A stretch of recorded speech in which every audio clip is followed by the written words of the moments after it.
बज़ाहिर मेरी स्क्रीन पे नज़र आने वाले परिंदा ब्लैक स्वान कहलाता है और एक बहुत मासूम सा परिंदा है। बट फाइनेंशियल मार्केट्स में और स्टॉक एक्सचेंज में ये एक काफ़ी नेगेटिव इवेंट को ज़ाहिर करता है। ब्लैक स्वान एक ऐसा इवेंट है जो कि आम हालात से काफ़ी मुख्तलिफ होता है। ऐसा इवेंट जो कि हिस्ट्री में पहले ना हुआ हो और हिस्ट्री के बेस पे आप उसको प्रिडिक्ट भी नहीं कर सकते।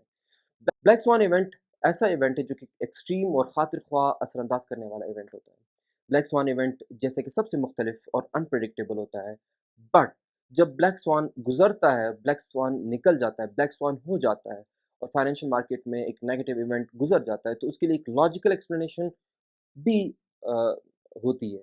लाइक जैसे अभी चल रहा है कोरोना, कोरोना के बाद रशियन और Ukraine war, Fed increases, energy imbalances, ये सारी चीज़ें ज़ाहिर करती है कि नेक्स्ट जो अपकमिंग रिसेशन या ब्लैक स्वान इवेंट है वो it is about to happen.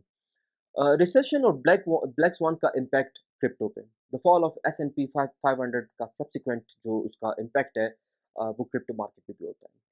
और इस S&P 500 में क्रिप्टो एक स्मॉल एसेट, आप कह लें स्मॉल एक मार्केट है, एक एक एंटिटी है 500 में। टेरा लूना का क्रैश आपने अगर आप देखा हो, ये ब्लैक स्वान इवेंट्स के शायद पहले कुछ इवेंट्स हो, छोटे-छोटे इवेंट्स हो। सेल्सियस क्रैश और थ्री एरोज़ कैपिटल कोलैप्स और इसके साथ-साथ बाकी मेजर कोलैप्स काफ़ी लोगों को अभी तक निहायत ही बुरे हालात का अंदाज़ा ही नहीं है। जिसकी वजह से अभी भी काफ़ी लोग काफ़ी लॉस कर सकते हैं। चलें थोड़ा-सा इसको डिस्कस करते हैं और अगर आप क्रिप्टो की दुनिया से रिलेटेड तो ये वीडियो आपके लिए है। प्रीवियस क्रिप्टो क्रैशेज़ और उनके बाद उनका राइज़ 2013 में क्रैश आया था, 2017 में आया था, 2020 में भी आया था। अनलाइक अदर क्रैशेज़ जो कि एक साइबर अटैक्स हो या किसी भी बैन की वजह से हुआ हो, ये नया इवेंट काफ़ी मुख्तलिफ है पिछले क्रैशेज़ से।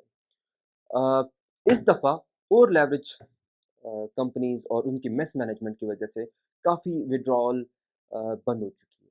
थ्री एरोज़ जो अगर आपने नाम सुना है, न्यूज़ में भी काफ़ी आ रहा है, वो लोगों को पैसा करने की वापस करने की पोज़ीशन में है ही नहीं।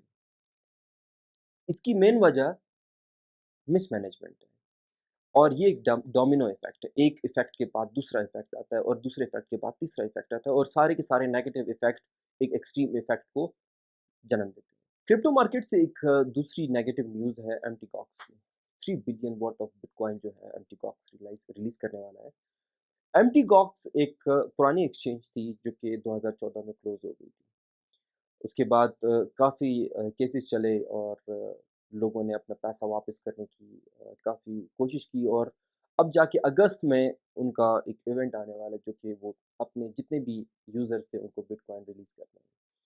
अब ये बिटकॉइन जो इन्होंने लिए हैं वो $100 में लिए होंगे, $500 में होंगे, $1 में लिए होंगे या $1 से नीचे भी शायद लिए क्योंकि ये एक्सचेंज 2010 से 2014 के बीच में थी जिसमें सब लोगों ने यहाँ पे बाइंग की थी। और मोस्ट प्रोबेबली $1 से $100 के बीच में इन्होंने ये बाइंग की थी। अब जब ये बिटकॉइन इनको दिए जाएँगे, तो मोस्ट प्रोबेबली ये लोग इतना अरसा वेट करने के बाद, इतना बड़ा प्रॉफ़िट करने के बाद, जो कि बिटकॉइन की आजकल कीमत 23,000 तक अभी पहुँच चुकी है रिसेंटली। तो most probably they are about to sell. वो लोग इसको ज़रूर बेचेंगे और इस बेचने के साथ-साथ एक ह्यूज सेल ऑफ आएगा और मार्केट में फिर एक डिप देखने को मिलेगी। इसके साथ-साथ बाकी इवेंट्स जैसे रशियन यूक्रेन वॉर तो चल रही है, बाकी प्राइसेस हाइक तो चल रही है, इन्फ्लेशन चल रही है, रिसेशन ऑलमोस्ट इस मंथ के एंड में जो कि अगस्त के स्टार्ट में it will be most probably announce कि रिसेशन हो चुकी है, रिसेशन आ चुका है, रिसेशन चल रहा है। तो बेसिकली इस टाइम पे क्रिप्टो मार्केट को या जो जो क्रिप्टो मार्केट से रिलेटेड लोग हैं, उनको क्या करना चाहिए? सबसे पहले एक्सचेंजेस पे तो एतबार बिल्कुल नहीं करना चाहिए। आपका अगर बड़ी अमाउंट है, तो वो कोल्ड स्टोरेज में होना चाहिए। कोल्ड स्टोरेज लेजर यूएसबी एक वो होती है, जो कि आपको ऑफ़लाइन आपके पास बिटकॉइन या कोई भी करेंसी आपकी उसमें मौजूद होती है। वो एक्सचेंज आपसे नहीं ले सकता। अब एक्सचेंज कैसे ले सकते हैं? कॉइनबेस ने अपनी पॉलिसी अभी रिसेंटली उन्होंने अपडेट की है, जिसमें उन्होंने कहा है कि आपके जो पैसे हैं, वो हम लिक्विडिटी को बचाने के लिए यूज़ कर सकते हैं।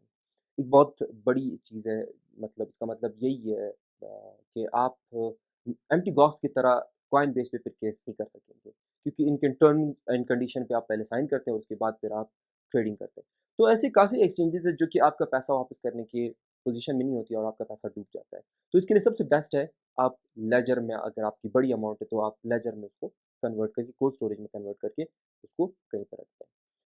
अब जब आपका पैसा लेजर में महफूज़ हो चुका है तो आप ट्रेडिंग में कम से कम अपना अमाउंट रखें, अबाउट 10% आपने अपना जो मेन इन्वेस्टमेंट है वो एक्सचेंजेस पे रखनी है।